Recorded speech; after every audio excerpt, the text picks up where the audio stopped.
get started. So I want to say first, welcome everybody to today's program. I am so delighted to be here with you this afternoon, and thank you for spending some of your afternoon with us. Today's program is Equality at Work Starts with Pay, Women Attorney, Equal Pay and Salary. And this is our third and final program of the Women's Leadership Initiative 2022 Summer Series. And so we're really delighted to have been able to bring you three wonderful programs this summer. If you're seeking CLE credit, please be sure to send your affidavit and evaluation to Lisa Ravage, LRIVA at albanylaw.edu after the program. Today's program will be recorded for any of our students who may not have been able to be here. And we're going to reserve 10 minutes at the end of the program for any questions. But if you have questions along the way, please do feel free to use the chat function, and I'll keep an eye on those questions. So without further ado, let me give a very warm welcome to our speaker today, Sheryl Galler. Sheryl, thank you so much for dedicating your time and knowledge to support the Women's Leadership Initiative at Albany Law School. Sheryl is an experienced employment lawyer who represents both employers and employees. She advises clients on federal, state, and local leave laws, negotiates and drafts employment, severance, and non-competition agreements, drafts employee handbooks, and helps clients develop and implement employment policies. Sheryl conducts training on sexual harassment prevention for law firms, nonprofits, and commercial entities, conducts internal investigations of discrimination and harassment claims, and counsels clients on a wide range of employment law and compliance matters.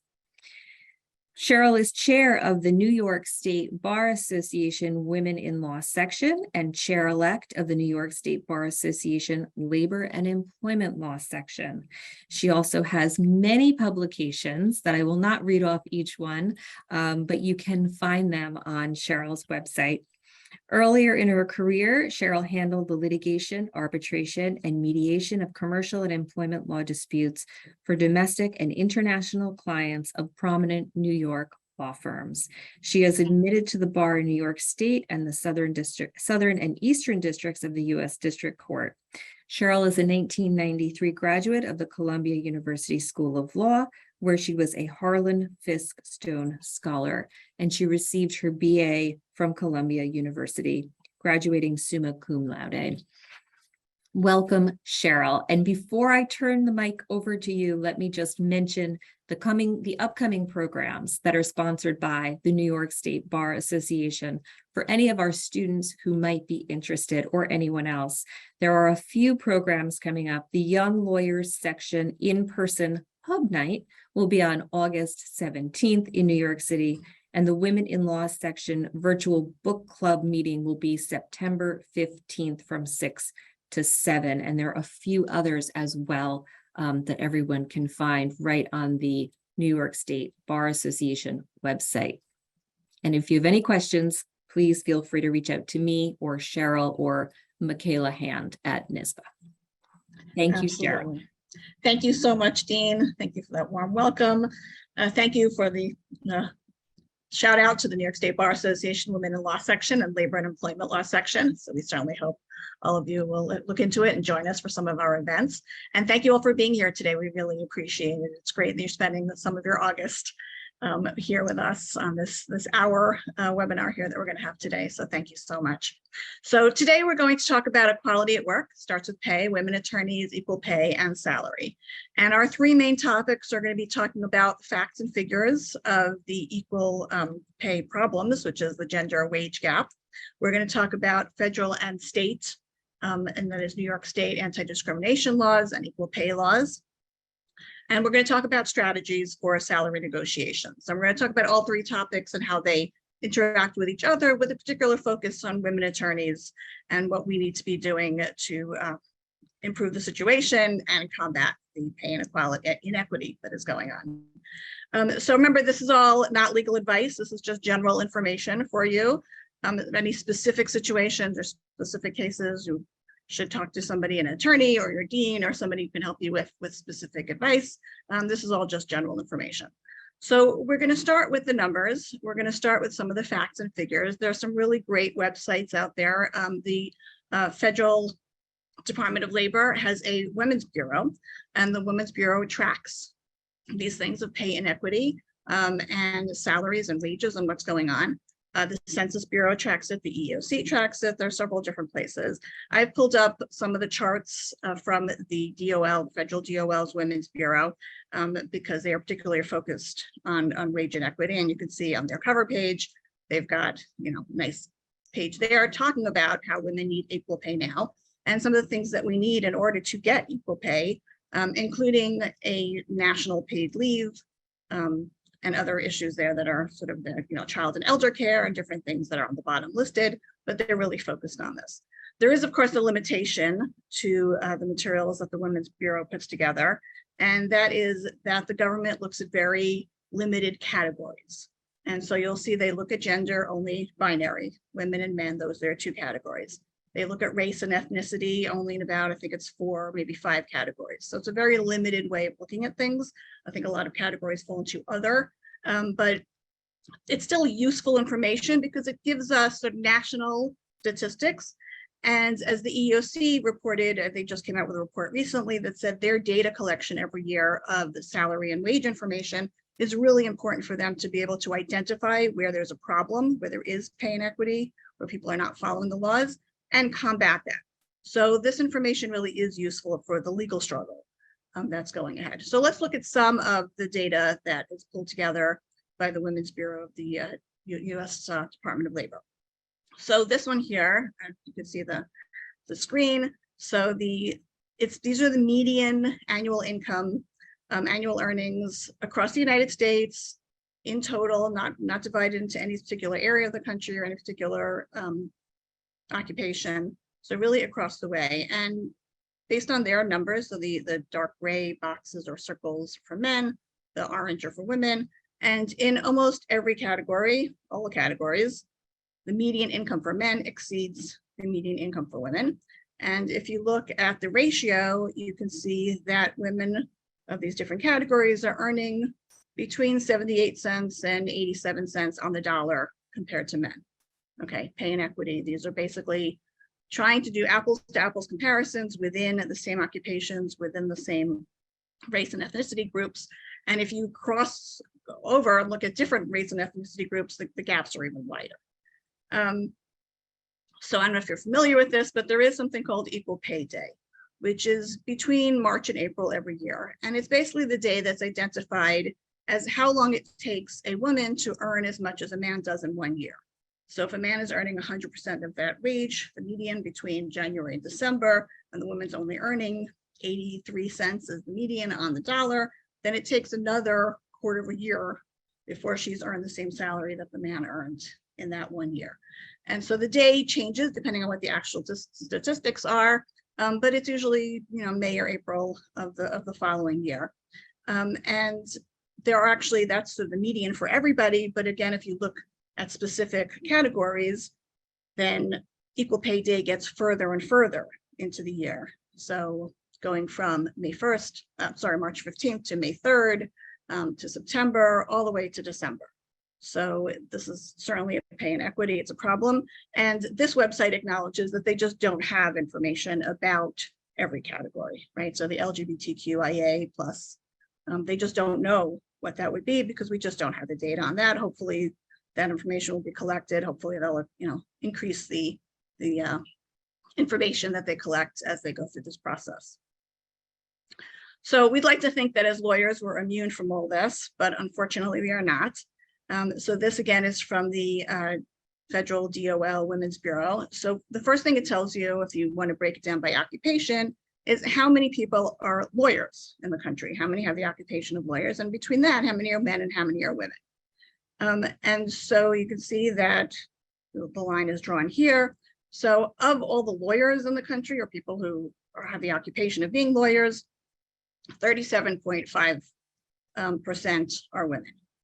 That's less than 50%, which is interesting because if you look at law school classes, they generally are 50-50. They're generally women and men are equal in the classes, but as you get further along in the profession, women tend to drop out or get pushed out, and there are various issues and reasons why women are not continuing in the profession long term, and that's for a whole separate topic, and there are a lot of reports out there about that, but something just to think about. And then the next slide will give you, of the women and who identify as lawyers and the men who are identifying as lawyers, where do their earnings come out? And there, women are earning 76.7 cents on the dollar for the men. So basically, the earnings as a percentage, the women's earnings as a percentage of the men's earnings is 76.7%. So not quite equal pay. And so that's even among the lawyers. There's also in this interactive chart where you can pick any state and then pick an occupation. And so I focused in on New York just to see if the numbers got better. And they don't really, you can still see that the blue dots are the men, the orange are the women. And in most of the categories that they've explored here, the men are outperforming the women as far as their pay goes. This is not just limited to lawyers, it's lawyers, judges, and related workers. So it's the legal profession, but still, the equal opportunity data shows that the men are earning more than the women in these various jobs as far as median earnings go. So what are we doing about all this? So first of all, there have been laws in place for quite a long time, and we're going to be looking at some of those laws. It's supposed to pop up here, but we'll keep going. So there we go, federal and New York state laws. So let's look at some of the laws and see what's out there and what the laws say about equal pay. So there are various categories of protections under the law. There's unlawful discrimination, there's wage and salary disclosures, there are laws about salary history inquiries, those are relatively new laws. There are laws about equal pay and laws about pay transparency. So what does all this mean? So let's start with the federal laws. And there's Title VII, which I'm sure most of you are familiar with, which basically says that it's unlawful to discriminate in employment. The categories in Title VII are limited: it's race, color, religion, sex, or national origin. If you've been following the news at all, you know this discussion of what is sex and what counts as sex and what goes into sex is quite been active over many years now. But those are the categories here, that it's unlawful to discriminate on the basis of sex under Title VII in the federal laws. There's also the Equal Pay Act, which you can see goes all the way back to 1963. So this is not a new problem, but unfortunately not yet a resolved one, which basically says that you can't discriminate in pay, that you can't pay one person more than the other person if they have a similar job on the basis of sex. There are, of course, exceptions and categories in here. So first of all, we talk about you can't pay two people differently on the basis of sex if they have equal work, they perform equal work on jobs, the performance of which require equal skill, effort, and responsibility, and which are performed under similar working conditions. So being in law school, I'm sure you can imagine, or in the profession, I'm sure you can imagine that there is a ton of litigation over what does this mean, what is equal work, what's equal skill, what are similar working conditions. All that is being hashed out and has been for years, but there are a lot of cases on that. And then there are exceptions, of course, as every law has. There are exceptions to the law based on merit system, if pay is decided on quantity or quality of work, if there's any other differential. So all these exceptions come into play. There is more recently the Lilly Ledbetter Fair Pay Act of 2009. I don't know if you know the story, but Lilly Ledbetter had worked at Goodyear for about 19 years. And when she was about ready to retire, somebody slipped her an anonymous note and told her that all that time she had been earning less than the men who were her peers of the company. And she looked into it, and it turned out they were right. And so she filed a lawsuit under the discrimination laws that we just talked about, under the federal laws. And the court found that the statute of limitations had passed because for 19 years she had been underpaid. And so the claim would have gone back to her first paycheck, to the first time she was underpaid. And so many years had gone by that the statute of limitations expired. And the dissent and a lot of Congress people said, that's ridiculous. She's been underpaid this whole time. Why do we need to go all the way back to the start? And so this law came into law in 2009. Congress said, well, that court decision is crazy, and we're going to overrule that by making this new rule, which is that for every paycheck that is in violation of the equal pay laws, that starts the clock over again. And so every time she was underpaid, and that was over all these many years, including the most recent paycheck before she had started this lawsuit, each time she was underpaid is another violation of law and restarts the clock, and therefore the statute of limitations did not run on her claim, or did not run on these types of claims, and allows it to go through. So there's a really important development in the law. It's relatively new, and maybe not to you guys, but it's relatively new. And so there it is from 2009. Okay, on the federal level, we also have the National Labor Relations Act, which talks about the fact that you cannot prevent employees from discussing with each other the terms and conditions of employment, and that includes their wages.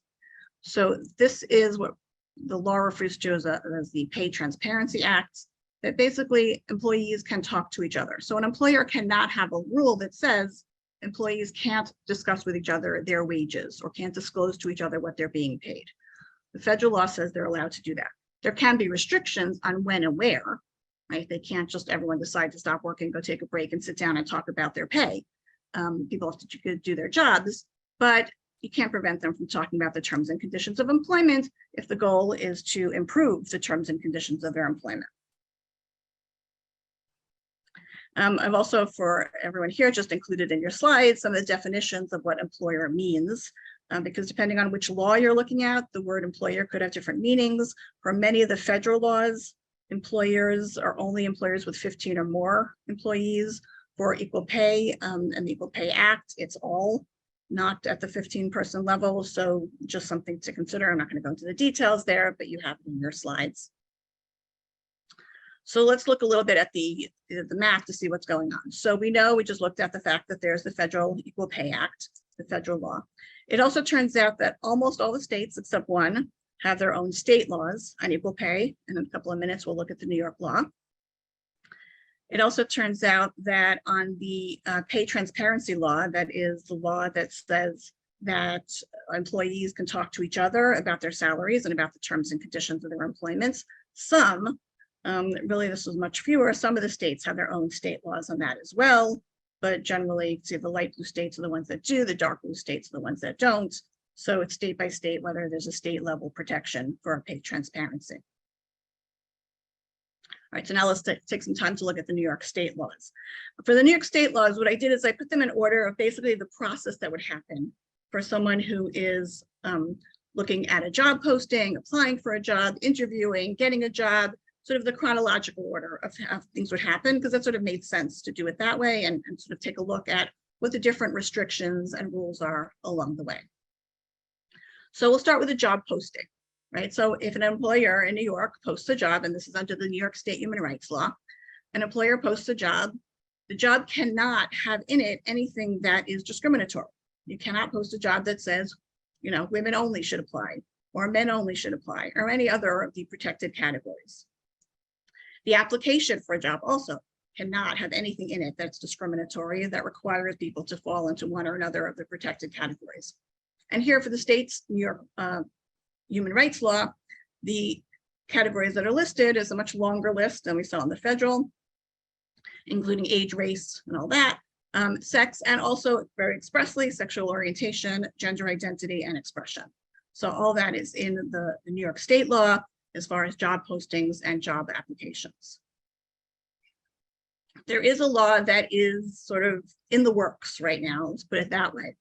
It is a state law that was passed by the Senate. It was passed by the Assembly. It has not yet been sent to the governor, as far as I can tell.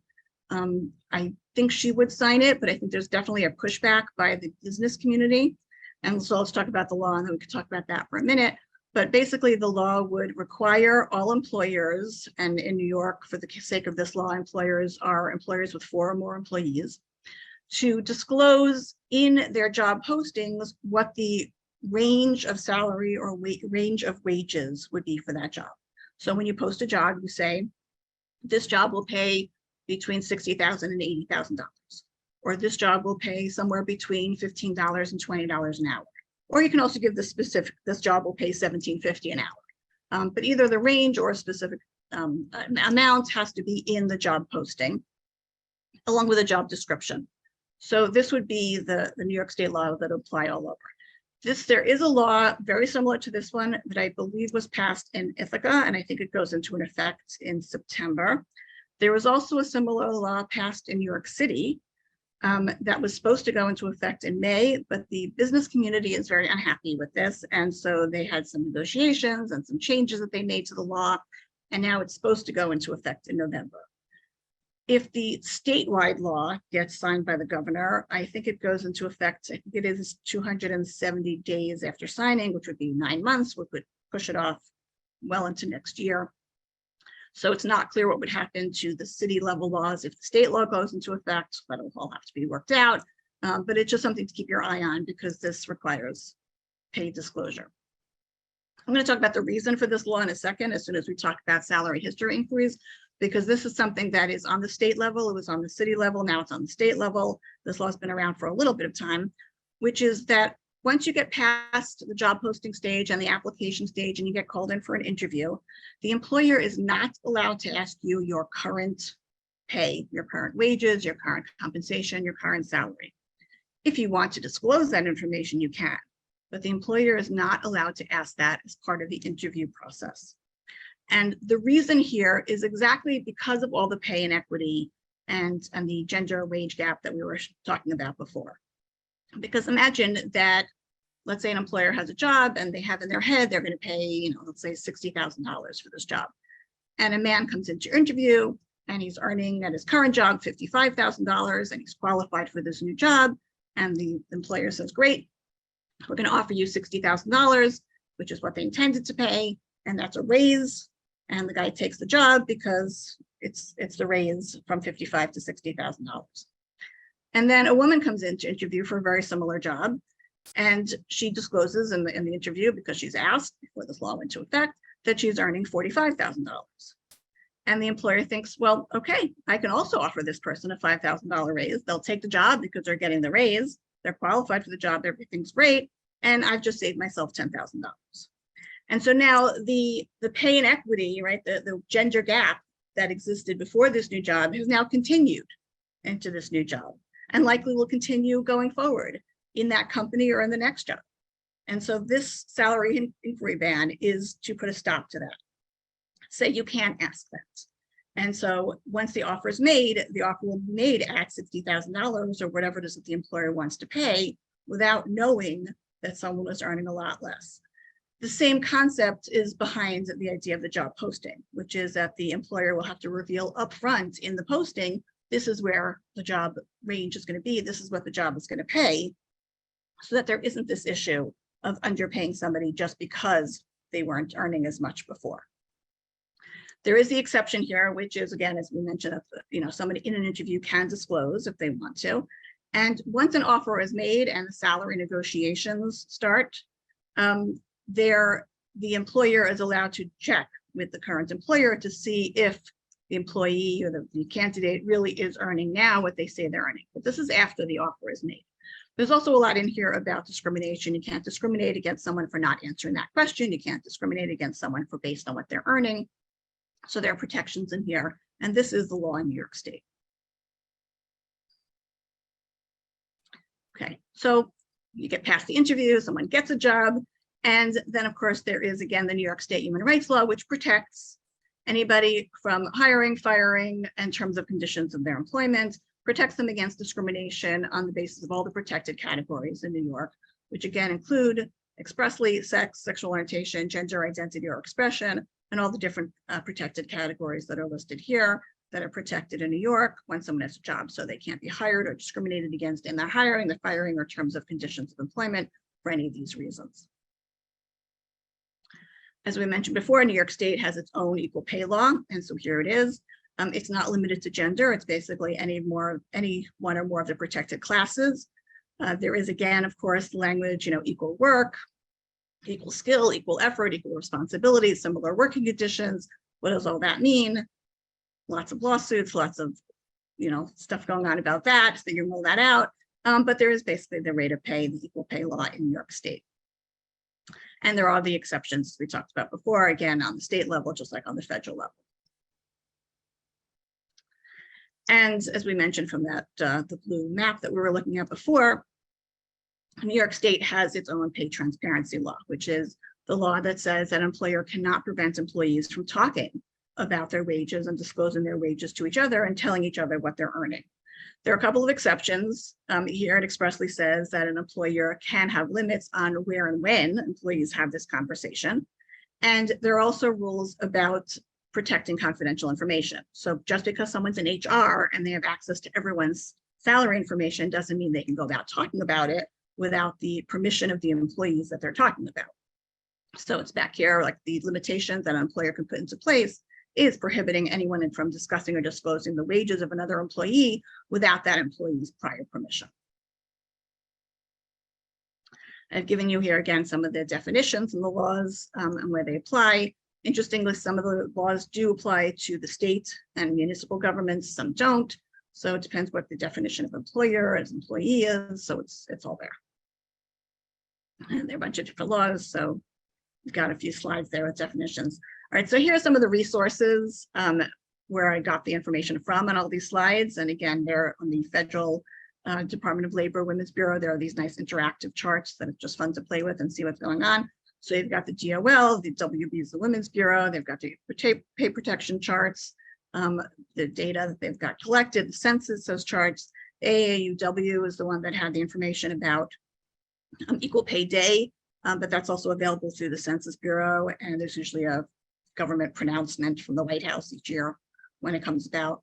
The EEOC has data, the NLRB has data, and the NLRB is the one that has the National Labor Relations Act that allows employees to talk to each other. And then you've got the New York State level information about their laws and history of equal pay and pay equity. So we are about halfway through. So I'm going to give you the MCLE Code, which is supposed to pop up. Okay, well, anyway, it will in a minute. But today being August 4th, it was the birthday of Judith S.K., who was the first woman to serve as the chief judge of the New York State Court of Appeals. So the MCLE Code is her last name, K-A-Y-E. I apologize, it wasn't big bold letters on this slide, but it is K-A-Y-E is your MCLE code. While you're scribbling that down, I'm going to take a little sip of drink here and see if it actually will pop up. So interesting. Oh, there I saw it. There we go. There you are. Okay.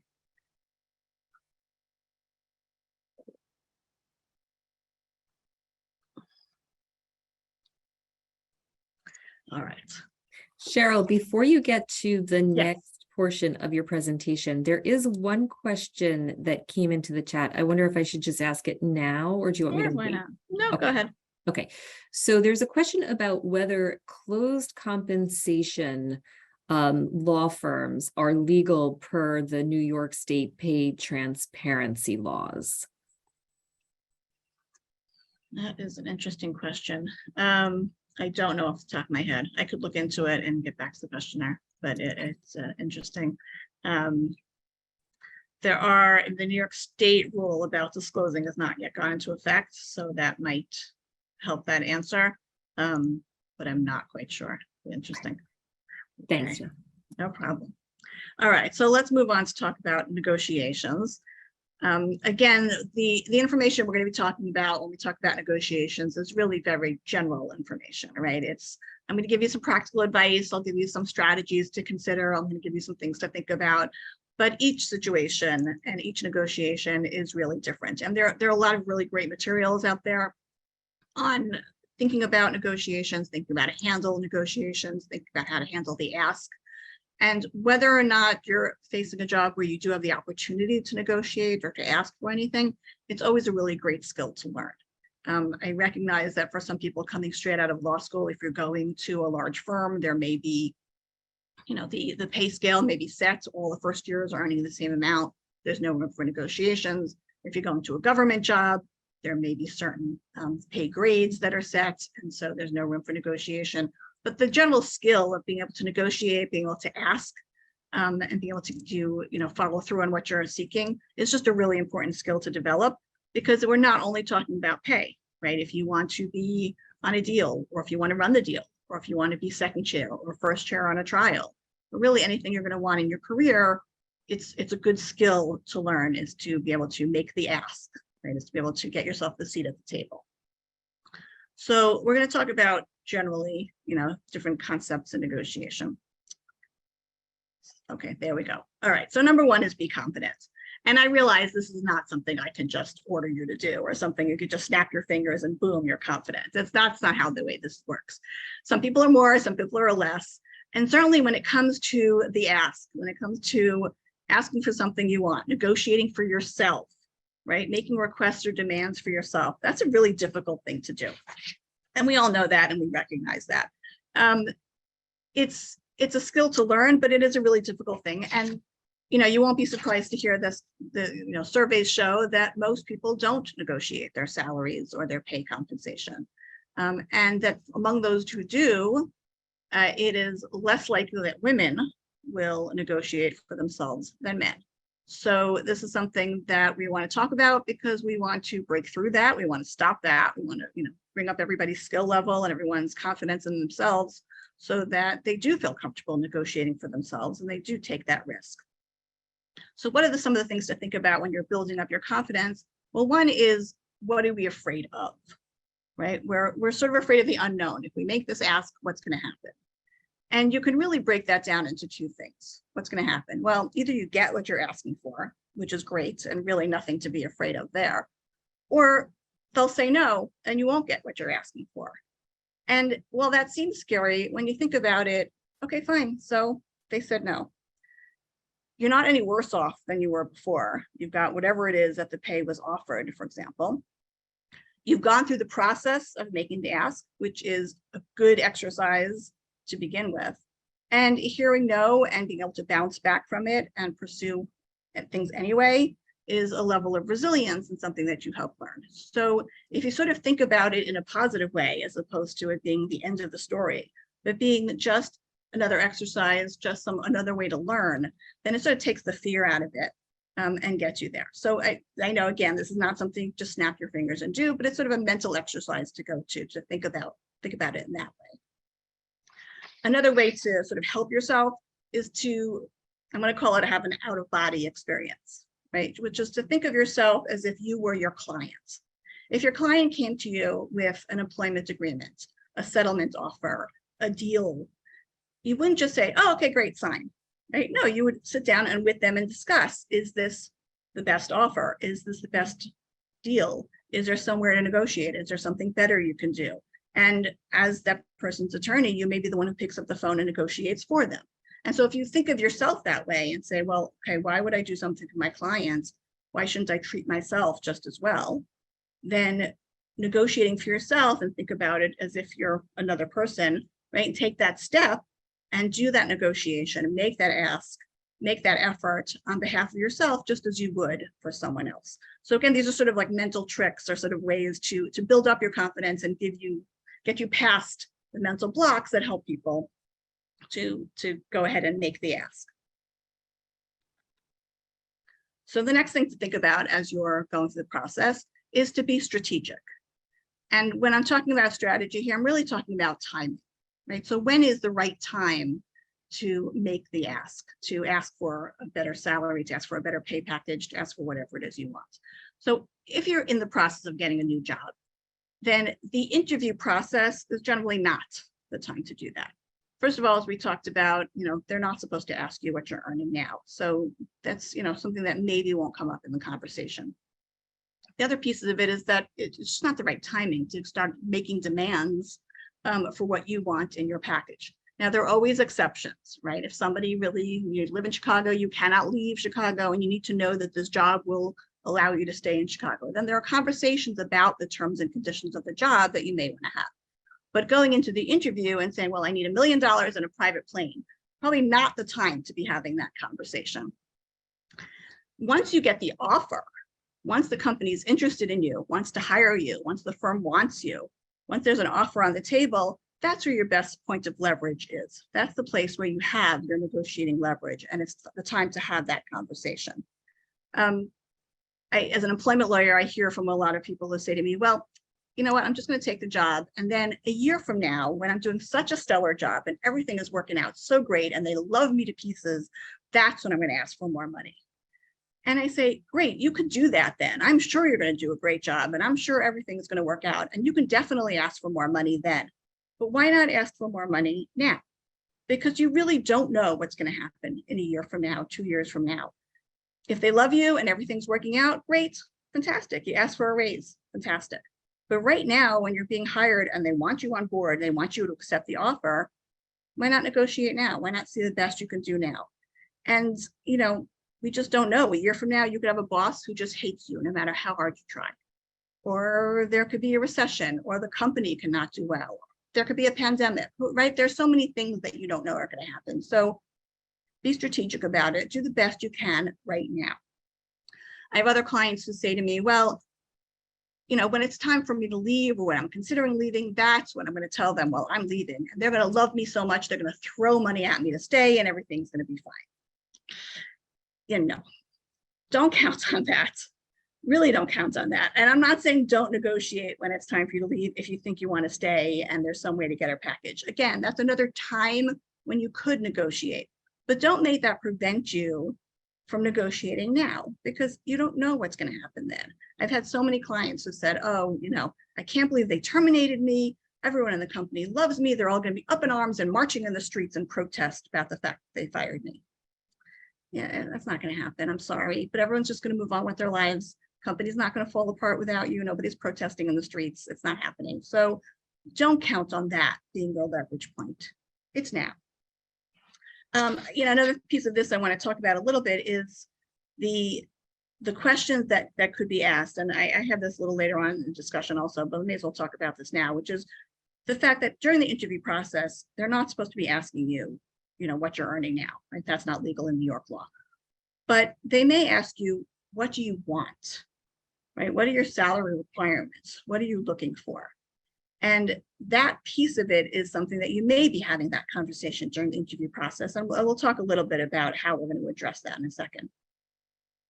But let's move on to the next piece, which is, well, it's know your value. As soon as the screen decides, there we go. Okay, so it's know your value, which is the research piece. And this is something that as lawyers or law students, we're all really good at, right? So when you're going to a job, how do you know what that job should be paying? How do you know what you should be negotiating for? If laws like the New York State law that we talked about before that's pending, or the ethical law, the New York City law go into effect, and the job has to post, this job will pay between $60,000 and $80,000, then you have some idea. But otherwise, you really may not know what you should be getting, what you should be earning. And so you want to do your research, right? You want to see what is the market? What should this job be paying? What are people earning? And for that, you need to look at specifics. So really, you need to look at the job, not only the job itself, but also the employer. What are they paying? You're going to be looking at the market, right? Because a job in New York City might be paying a different salary range or rates of pay than a job upstate or somewhere else. And so you have to look at the market, or maybe an employer that has offices all over and it doesn't matter to them where their employees are. They're paying the same across the board. So you really have to know who you're dealing with. You have to look at people who have similar experiences to yours. If you spent 20 years in finance field and then you're going to a law firm, you have a different level of experience than someone coming straight out of law school. So what do you have to offer? And what can you negotiate for yourself, having that kind of background and experience? So certainly online, there are a lot of resources for people to research this. If you're working with a headhunter or recruiter, they should also be able to help you and give you some ideas about where to get this information from. You can talk to career counselors, you can talk to your mentors, you can also talk to your social circles. But I saw an article recently that pointed out a really good point, which is that if you are a woman asking other women what they're earning in a similar career, and you're all being underpaid, then using that information to negotiate is just going to continue with the problem, because now you'll be underpaid because the range that you have in your head is what the women are all being underpaid as opposed to what the real value of the job is. So make sure to get outside of your immediate circles and get some more objective or outside information to get some ideas as to what the salary should be. So now let's talk about the question I raised before, which is what if they ask you, well, what are your salary requirements as part of the interview process? So if you've already done this research and you know what the job should pay, then you can have that conversation and you can say, I know that this job, that people in this job in your firm or in your company or in this market are being paid such and such. And so that's what I'm looking at. Have in mind that it's not necessarily just pay. There is an entire compensation package, right? So you should be familiar not just with the base salary, but benefits, bonuses, equity, anything else that goes into the pay package, so you can have that conversation. If you haven't done that research and you just kind of throw out a number, chances are pretty good that you're going to undervalue yourself and you're going to pick a number that's going to be less than either they were willing to pay you or they would have paid you. And so if you haven't done the research and you don't really know what it should be paying, it's not really a question that you can answer with a number. You can say things like, it's early in the interview process, I'm still exploring my options, I'm looking into it. It's things that resonate with you, that make it sound natural coming from you and that work for you, but ways where you're not directly answering that question. Okay, so now let's talk about the next stage, which is be realistic. So I've chosen the little Aladdin's lamp there, right? Because we all have our wish, right? We all want what we want, but we have to be a little bit realistic about this. Certainly, if you know the range of what the job should be paying or could be paying, then you want to aim for the top of the range, beyond the top of the range, close to the top of the range, because remember, you're going to be in negotiations. And what's going to happen? You're going to say 10, they're going to say 5, you'll settle on 8, there'll be some back and forth. If you start at 5, then you just go down from there. So you want to start at or close to the top of the range of what you're looking for so that you have that room to negotiate and you're still going to be comfortable, because there's going to be pushback, right? There's going to be back and forth. So think about it. You also want to think about, where do I want to end up? And what's my bottom line? What's going to make me comfortable? What's my walk away point? What can I really absolutely not accept? What's going to say to me, okay, I can accept that. That's a fair pay package. I'll be happy with it. And I won't be starting work or working there with this resentment that I'm not earning what I think I should have been earning. So you have to go through all this in your head and sort of figure out where you want to end up in order to figure out what you're asking for and what you're going into. There's also flexibility. And when I say be flexible, I don't mean undervalue yourself or undersell yourself. What I mean is think about the fact that a compensation package is more than just base salary. I'm going to have a caveat, a sort of a warning to this in a minute, but let's first think about some of the factors that go into this that are beyond salary. So certainly there are benefits. If the company is paying for your health insurance and it's not out of pocket to you or out of your paycheck, that has some value to it. A guaranteed bonus has value to it. Stock options, deferred compensation, retirement matching contributions, all these things are valuable. Certainly stocks, equity in the company could be very valuable. So all these things are pieces of the financial package that are not just base salary. And there are a lot of jobs out there where the base salary is really minimal and it's really the stocks or the equity or the deferred comp where the real value is. And then there are non-financial terms, right? There's your title. If you are moving somewhere where you're going up in a title and you're going to have more authority, that's certainly something that's going to matter. Flexible hours, being able to work from home. These are things that I can't decide for you. No one can, but if these are things that are important to you and it's a trade-off that you're willing to take for the other parts of the compensation, then that's great. That's part of your flexibility. You're thinking about what's important to me and what's important to me to get in exchange for this position, for the work that I'm going to do. So there really is no right or wrong as to what the package is. But just one thing to think about is that there's certainly value in that bottom line, in that base salary, that goes a little bit beyond the other pieces of the package. And that's setting aside things like equity and stock, which potentially could be huge or could be nothing, depending on the company. But, you think about it sort of when you get, benefits from a credit card, right? So cash back, great, you get that cash, you can go to the grocery store, you can do whatever you want with it. Miles means you can only use those miles in most cases, when you're going to take a flight and use those miles. So you have that limit. So being able to get a better salary, being able to get that cash certainly has some benefit over any other piece of the compensation package. The other thing to think about is that as the years go by, where you are on the salary may affect how it grows and where you are as far as comparison to your peers. So let's say you work out this great package, your base salary is going to be $90,000. You can get these benefits that you're really happy with, this guaranteed bonus, fantastic. And someone else who's in an equivalent position gets $100,000 as their base. But to you, it's worth it, whatever you decided as part of your pay package, the extra $10,000, great. And then the next year, they announce a 10% across the board pay raise. Now you're at 99, that person's at 110, now you've got an $11,000 pay gap. Was the package worth $11,000?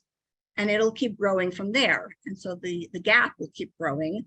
And so the issues will keep growing, and you need to know whether it's worth it. A guaranteed bonus the first year may not be a guaranteed bonus beyond that. Benefits might have to be renegotiated each year as the company's costs go up. They may be more or less willing to pay for your benefits. So all those things are things that you may still have to negotiate in the future and could affect where you are relative to your peers in the company.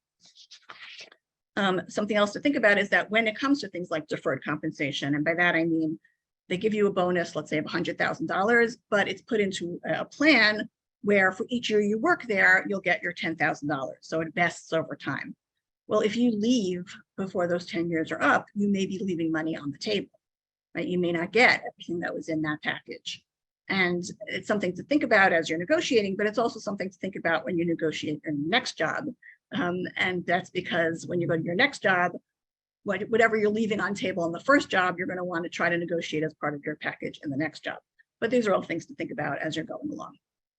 Okay, I know we're sort of running a little bit short here, so I'm going to move along. But the next slide will be, as soon as it pops up, be prepared.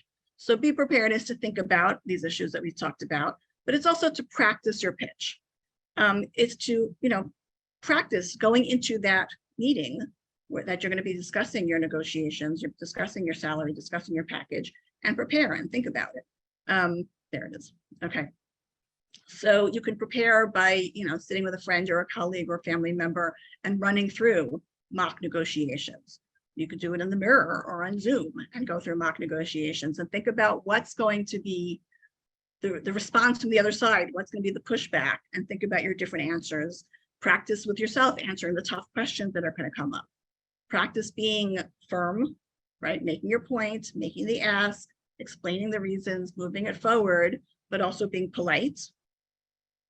And also thinking about, well, okay, if they say no to this, am I willing to go this way or that way? Am I willing to think about these other pieces of the package that might be of equal interest to me? And so sort of play out the scenarios in your head of how it's going to go. The reason I put a cup of coffee here for the be prepared was because somewhere I read that coffee or caffeine makes people less flexible, right? So more resolute. I don't know if that's true or not. But they said drink a cup of coffee before you go into a negotiation, because then you'll stand firm on what you're asking for. I don't know, but that's something. There is something else I read, which is quite interesting, which is, the Superwoman pose. You probably heard this before, right? The power pose, which is stand up, throw your shoulders back, put your hands on your waist, spread your legs and sort of stand there like you're super person, and go and do that before you go into the meeting so that you have this feeling of empowerment. And it works for a lot of people, and whatever it is that gets you into that mode of being able to make that ask and get past all the blocks, then go for it and do it. But throughout, you've got to be professional, right? So if the offer comes by email, shooting back a, hey, no, I'm really looking for 150 is not the way to handle a negotiation. There are times that negotiations can be done on email, but for the most part, an in-person meeting, a Zoom, picking up the phone, whatever it was that the interview process looked like, the negotiation process should look like too. Because again, you're handling this as a professional, and you want to make sure that your clothes, your grooming, your Zoom background, your presentation, whatever it is as professional as you went to the interview process. It's certainly a little bit more relaxed because now you have this offer on the table, and so you're past that initial, issue of trying to get the job. But you still need to be professional about it. You could be firm, you could be polite, you can pursue what you want, but no eye rolling, no snorts, no, nothing like that. You have to be professional about the process. You also want to be positive about this, right? This is a good thing. You have a job offer. They're interested in you. They want you. You're excited to be there. You want this job. You're just negotiating the terms. But the basic bottom line here is that you're both really heading towards the same goal. They've made you an offer, they want you on board. You presumably want to accept that offer. You just need to work it out, but you're in a positive place. And a friend of mine who's a psychologist said that every time that she has to give criticism, and she recommends this to people, whenever you have to give criticism, you should sandwich it, right? Start with something great that they've done, and then give the criticism, and then finish with something great that they've done. And they're more likely to hear the criticism and more likely to take it well if it's sort of sandwiched in between positive things. And so the same thing with the negotiation. You want to go in there so enthusiastic and excited and thrilled that they made you this job offer. You definitely want to work with them. This is great. But let's talk about the salary. Let's talk about the compensation package. This is fantastic. Thank you so much. I can't wait to start working here. Right? So you have that sort of sandwich to it of moving things forward. And you want to show your enthusiasm and interest in it. If there's any questions you can ask, anything you could do, those are all important. Okay, so be focused. Be focused really is talking about making the ask, right? You know now what the job market is out there and says. You know what your qualities are and what you have to bring to the table. You know that you're going to talk about this in a positive way.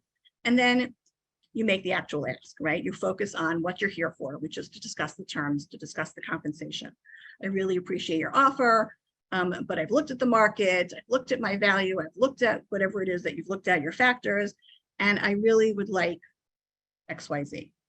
I really am looking at a starting base salary of whatever it is, right? Generally, it helps to ask for a number, not a range, because once you're in a range, once you say, well, I'd really like somewhere between, then they're going to say, okay, and go to the bottom of that range, right? So if you want to negotiate, you're looking for the top or beyond the top of your range that you can negotiate down. Once you put a range out there, you've eliminated the possibility of going up again. You want to be firm and polite. You want to make sure that you're listening and responding to whatever they're telling you in response. You don't have to accept no right away. You can push back, again, being polite, being professional, being focused, being firm.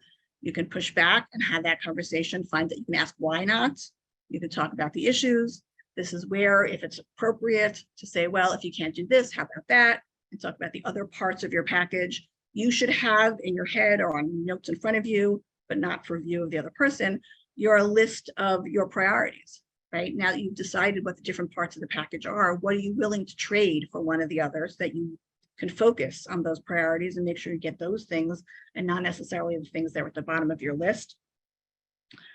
You want to just keep the conversation going, not just pout and walk away when you get a no, but ask the questions and pursue it in a way that you can sort of get to somewhere it is. And at the end of the day, you may not get exactly what you want, but hopefully you will have done better than whatever the initial offer was, and you will feel comfortable in the process that you've tried and you've really made an effort. And you want to be gracious when the decision actually comes in and whatever it is, say thank you so much. And you appreciate it and you're gracious about it, because remember, you're going to be working with these people, right? So you don't want to set this up as a negative thing. They're not your adversary in this, but it is a negotiation that's going on. So, and if you need the confirmation in writing of whatever the package was that they're now offering at the end of the negotiation, you can certainly ask for that.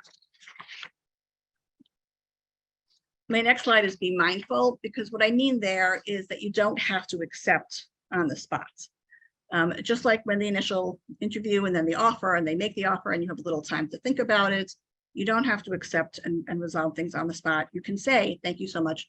Let me go think about it. I will get back to you within a day, 2 days, whatever it is that you need, or whatever it is that they ask for. So being mindful means, giving yourself that time to think, which you definitely want to do. You want to give yourself that time that you need to think about it, make sure that you are comfortable with whatever it ended up. Make sure you understand the terms. Sometimes in the negotiations or sometimes in the moment, we may not completely hear or grasp whatever it was that the final offer was. And so if they send it to you in writing, you have time to read it and think about it, absorb it, and see that you're comfortable with it. But you do want to make sure that you meet their deadlines, right? If they say, I really need to know by XYZ, or if you promise to get back to them with a certain amount of time, again, that's part of your professional responsibilities, is to make sure that you do follow up on that. Because if this is not going to work, you need to find another job, they may need to make another offer, so things need to move on. So just be considerate, be mindful, be thoughtful about that, but also take the time to make sure that you are comfortable with it and where you are. And then you follow up with your acknowledgement and your acceptance or not, again, in a polite way, by phone, by email, whatever it is that's appropriate in the circumstances, but make sure to follow up. My last bit of advice here is to be yourself. Like this whole process is very anxiety provoking. As I said, there are a lot of articles, a lot of books, a lot of things written about this, about how to make the ask. It's something that takes practice. The more you do it, the more you're in the process, the more comfortable you are with it. So again, even if you get a no, just going through the process certainly helps. And over time, you will find your own style. Nobody can tell you exactly what words to use or exactly what facial expressions to make or anything. You can read as much as you want, but at the end of the day, you have to be comfortable with yourself, with the way you present yourself, with the way you make that question or make the ask, with the way you go through the process. And it should be authentic to you. And the priorities, as far as whatever the compensation package are your priorities.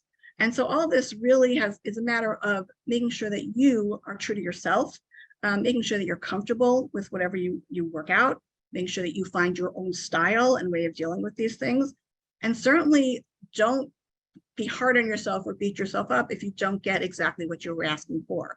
Because again, that's normal, that's natural, it's part of life, it's part of the process, but you'll keep going. And over time, you'll get better at it and you will learn more about yourself and about the process.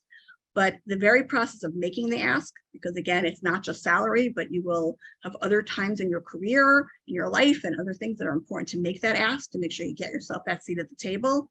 So all that is really important. So build your confidence, make the ask, and be happy with yourself and comfortable with your own style and way of doing this.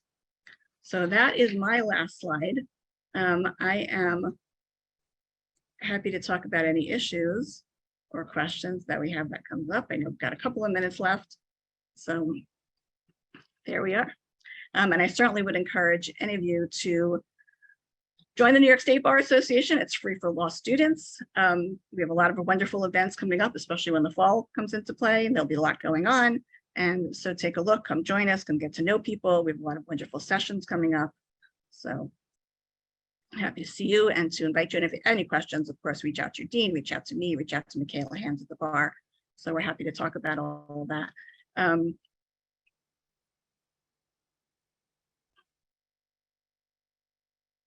So this is a very specific question from Kim.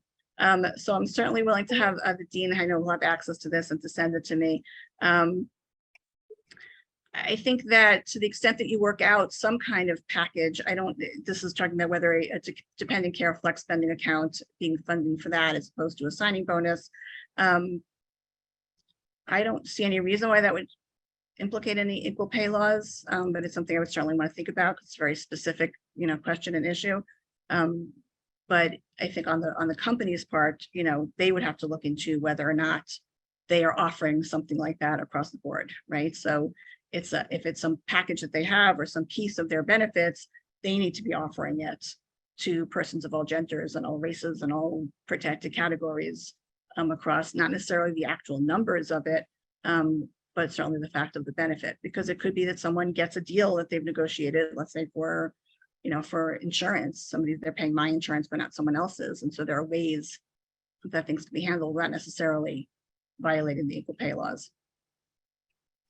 Any other questions, issues? Thank you, Kim. Cheryl, I see you have a comment there that this was an awesome presentation, and I have learned a lot. I have learned a lot as well. I agree with the person who made that comment. Thank you so much for donating your time and your expertise, your knowledge, and your wisdom, because it was really wonderful, and I appreciate you being here. I see it is just about 1 o'clock. So if there are no other questions.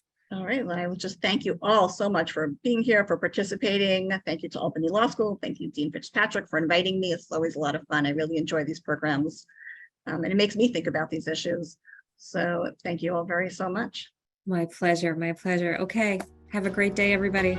Thank you all.